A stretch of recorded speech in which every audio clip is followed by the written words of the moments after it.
Welcome to Art Ed Radio, the podcast for art teachers. This show is produced by the Art of Education University, and I'm your host, Tim Bogantz.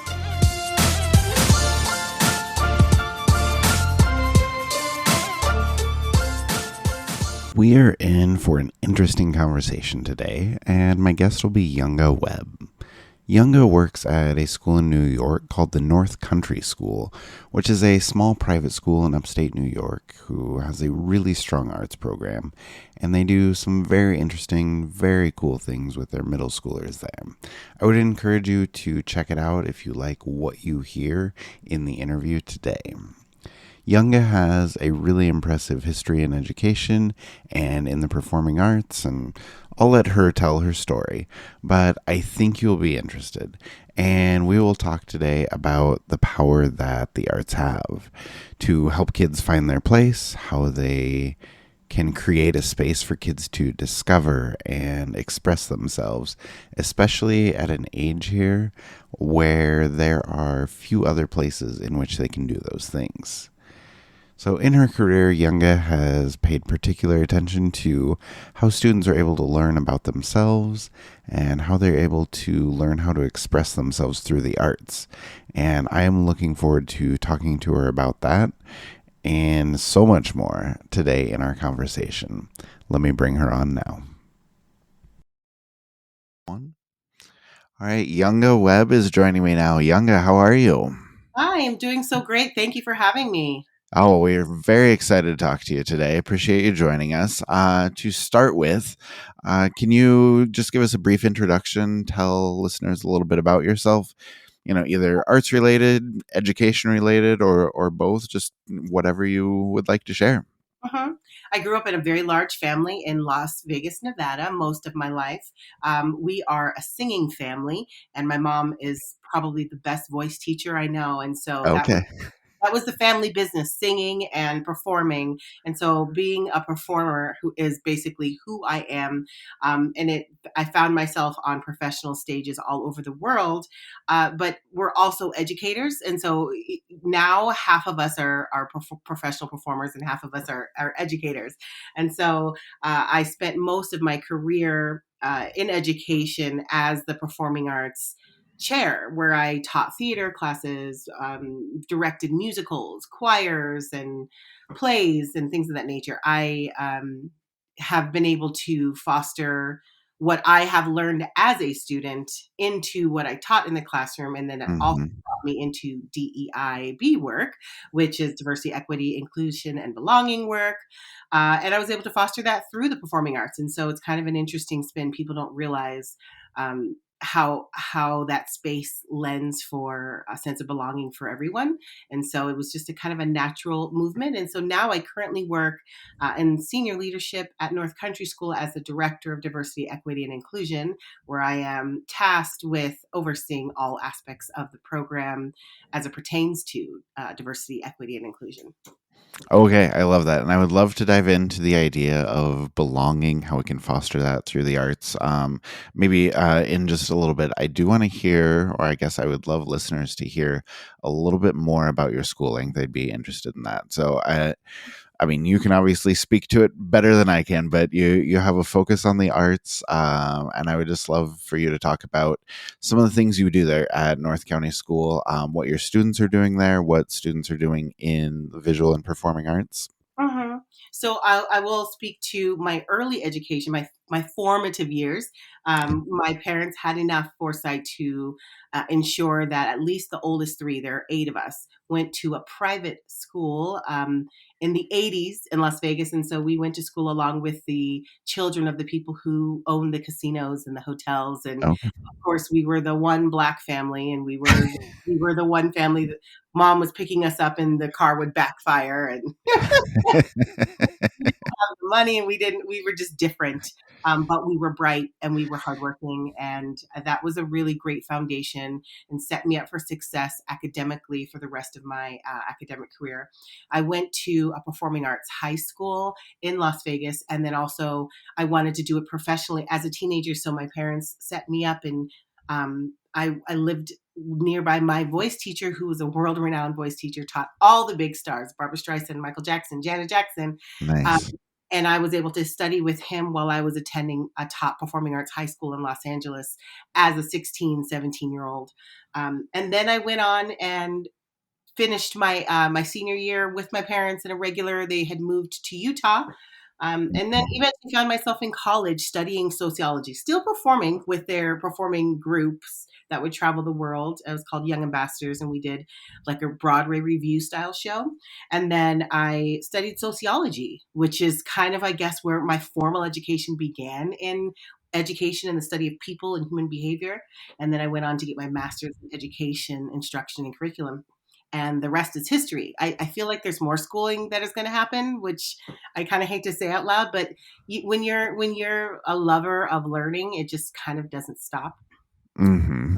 Mm-hmm. Asked what I do at North Country School. So I spent most of my adult life in Southern California. And so coming from Newport Beach area, Orange County, to the Adirondack Park at North Country School was quite the geographic change.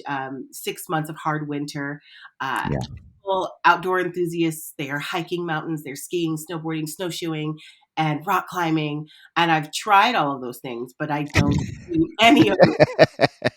And so the students and what I do here is my first year I took a whole year to, well, half of a year to really put my ear to the ground and get a sense for what is needed within this community, because Mm-hmm. I realize it's not one size fits all. Like some communities are stronger in belonging and really need focus on diversity. Some Yeah. communities are stronger in diversity and nobody feels like they have a voice or a seat at the table. So that is kind of what I do. Is I've built a tailor-made program for this school that will help them along that journey, so that every student that comes and boards with us, we have a fourth through ninth boarding population, feels like this is home. It's important for kids to feel like it's home when they live here, Mm-hmm.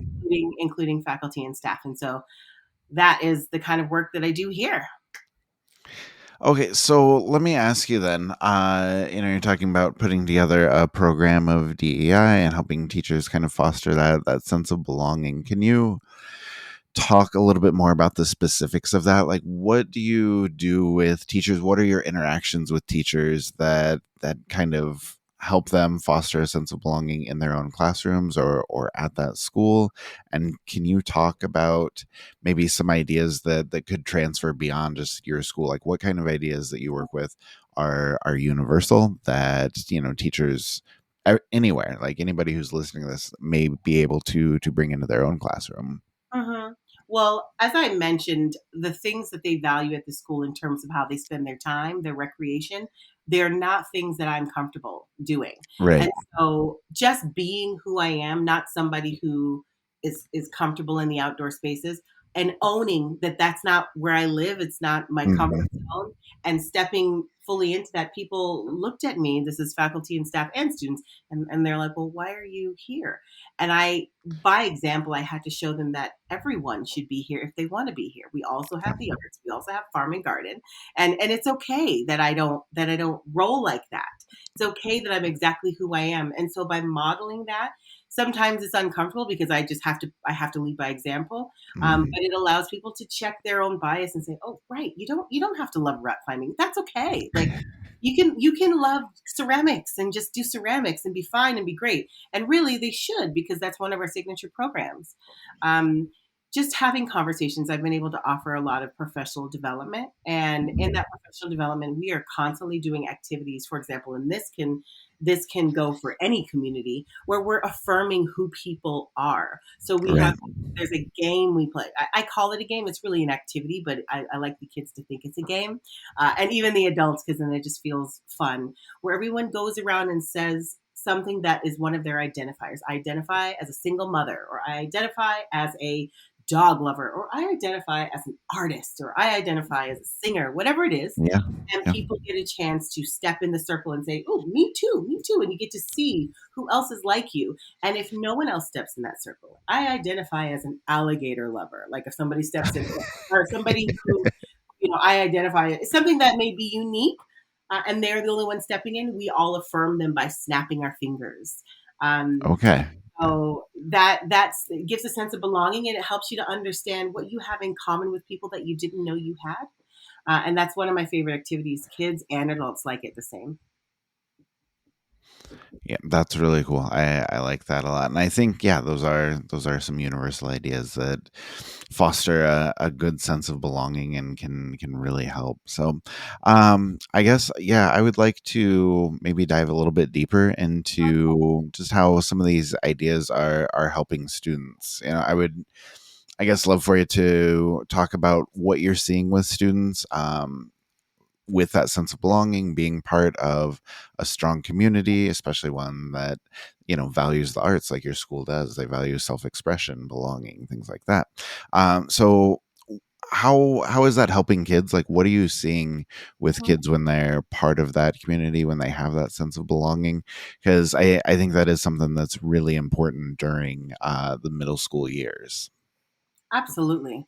Uh, People underestimate how important it is for students to feel like they belong in the community that they are taking up space in, because how will they grow and thrive if they're constantly feeling like this isn't their space? And it is Mm, our job as yep. educators Yep. to ensure that they are thriving, because the world isn't so great. The world isn't going to always give space for you to belong. So in these years, we need to provide that space. As you know, my background is, as I mentioned, is in performing arts, and I really, really love what they do here at North Country School, where we have a play, excuse me, or a musical where every student, I would say 95% of the student body participates. They find how they want to participate. Do they want to be a lead? Do they want to be a small part? Do they want to do the industrial arts, which is the tech side of the theater? Right. Are Right. they wanting to stage manage and finding that space? And that's actually how I ran my programming at my last school, is not forcing people into spaces that they're not comfortable, but finding out what they value, and booing them up and making them, Yes. teaching them, and helping them learn so that they can own that space. And we do that very well here at North Country School. Yeah, I love that. And I think there's something to be said too about every role being important. Like the lead is not necessarily the most important part, but just like everybody plays a role and every role has value. And I think that's something that if we can get across to kids, is something that can be really beneficial for them. So I like that Absolutely. idea a lot. I know it's cliche to say there are no small parts, but there's so Right. many aspects of the arts that people can find. Actually, every student can find themselves in the arts. Like in any different aspect, you can find what is your lane. And once you find that, I mean, that's a life changing situation. So Yeah, absolutely. And I taught high school forever, and just being able to see kids realize like, oh, hey, I'm really good at drawing, I'm really good at ceramics or whatever. And just having that sort of become their niche, like, oh, this is what I do. Or going back to the idea of, identifying as some like I identify as a painter, I identify as a ceramicist. If they can get to that point, it really can build their confidence, and you can see that carry over to a lot of different areas. So yeah, that's kind of a cool one to think about. So I like I love that. that. Yes. And we have so many different types of art. Industrial arts, which we have a really, really amazing industrial art teacher, where basically we use items from the community, discarded items, and create art with that. Yeah. We do industrial arts, we do ceramics, we do dark room and graphic design and digital photography. So many different places people can find themselves. Yeah, that's amazing for a middle school to have so many Honestly, different options like that. That sounds very, very cool. So I love that. And then I guess finally, I like to ask my guests for advice for teachers who are listening. So for all of the art teachers out there, what would you say are some of the important things that teachers can do to help their students? Whether that is, fostering that sense of belonging, community, other things outside of that. Like you've obviously seen a lot of great teachers in your time in education, your time in the arts. Like, what are the things that the best teachers do consistently in order to help their students? wow. I think the best teachers know their students. And I know that Mm. feels so basic and common. Oh, I know my students. But no, you can't, for lack of better words, paint with a broad stroke. You have Right. to understand each student, what their needs are, where they thrive, and create. I know this may feel like a lot of work, but create programming for them. And it isn't, because when I walk into a classroom, or some of my best classroom times is looking over the class and seeing everybody doing different things, but working so healthy. Chaos, organized chaos is Yeah. what I like to call it. So knowing your students is first and is key. So if you know a student that just needs that space to create, and in whatever realm that they create, provide that for them. If you know somebody who's really good at organizing and they don't feel like they have an artistic bone in their body, there's a space for them. How Yeah. can we make that? Maybe we're creating an art show and this person is responsible for putting that on. There are careers in the arts that you don't have to be like. I can't draw or build or paint anything that looks like anything. Oh, but I find my space in the arts, and I think art teachers need to remember that everyone has their space and personalize it for them. So that does require that you know your students, and you know their strengths and their weaknesses and their pitfalls, and help them navigate those things.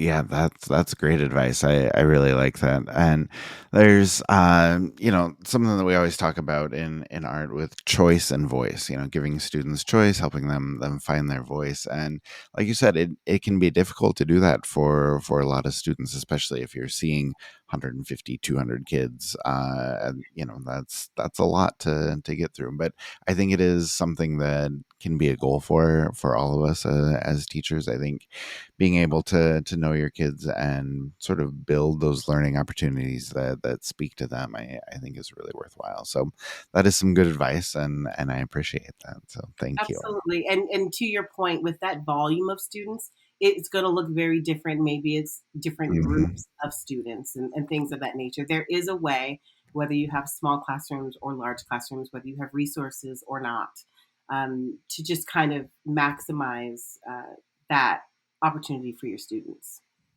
Yeah, absolutely. Well said. And then I guess before I let you go, any recommendations for people who are interested in learning more about DEI, learning more about belonging, how we can foster these sorts of things in their classroom?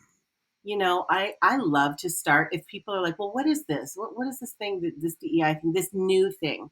Well, the cool thing is that it's not new. It's been a part of human behavior since the beginning of time. We are just able to label it in ways that we haven't done before. A place Hmm. I like to start is looking at our own bias, because we all have it. One thing I think people get nervous about when it comes to DEI is thinking, no, this is work for you and you and you. No, no, this is everyone. We're all part of this system. We're all part of this ecosystem, and we all have bias. And so checking what your bias is so that you can actively work against it, I think is a great place to start. And there's a book called Blind Spot. It's like this bright green book. Okay. Um, mm, Banaji, Mazarine Banaji. I may be saying her first name incorrect, but it's a Harvard professor, and there's an implicit bias test in there that helps you to see like where your blind spots are. So once you Interesting. Yeah. recognize where your blind spots are, then you can start to work from there. I think it's a great place to start, and know that we're all part of it, and so that feels better than it just being for certain individuals and certain people. Yeah. Yeah. No, that is good advice. And that's definitely something that sounds like it's worth checking out. So thank you. All right. Young, anything else that you want to share before we let you go?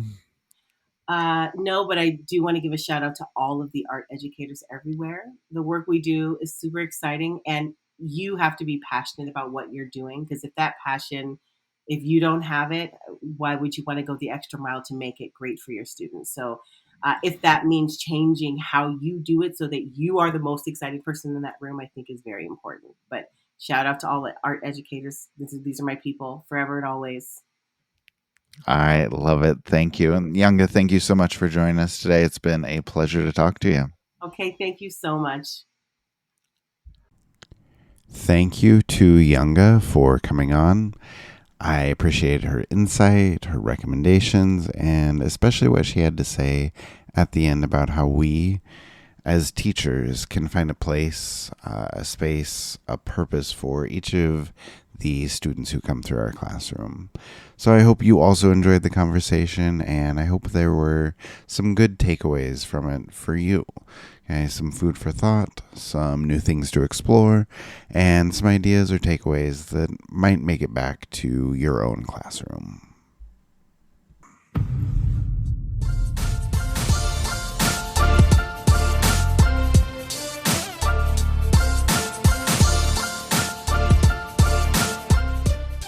Art Ed Radio is produced by the Art of Education University with audio engineering from Michael Crocker.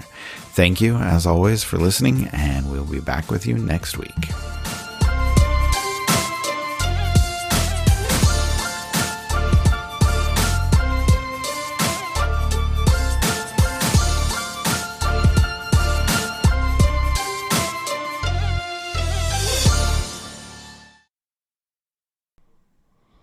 One last thing before we go.